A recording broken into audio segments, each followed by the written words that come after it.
In today's video, I'm going to teach you how to delete a group in Notion. We'll walk through this slowly so you can follow along on your own screen.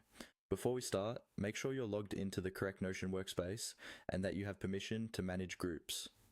Usually, this means you're an admin or have similar access.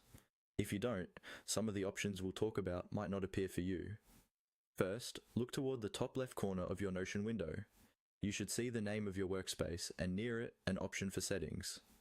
Go ahead and click on Settings. This will open up a panel where you can manage everything related to your workspace, from billing to members and groups. Once the Settings panel is open, look for the section labeled People. Click on People. This is where Notion shows you everyone who has access to the workspace, along with the different groups they belong to. The People section is important because groups are managed alongside individual members here. Inside the People area, you'll see a tab or section labeled Groups.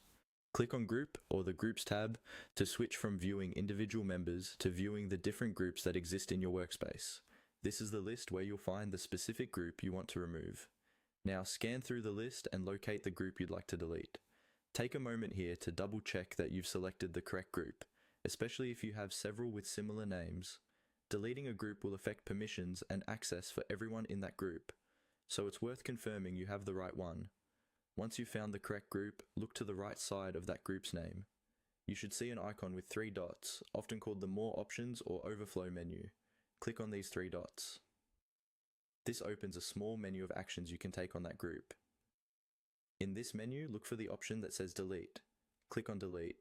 Notion may ask you to confirm that you really want to delete the group. If a confirmation prompt appears, read it carefully and then confirm the deletion. After this, the group will be removed from your list of groups and it will no longer appear as an option in permission settings. That's all you need to do to delete a group in Notion.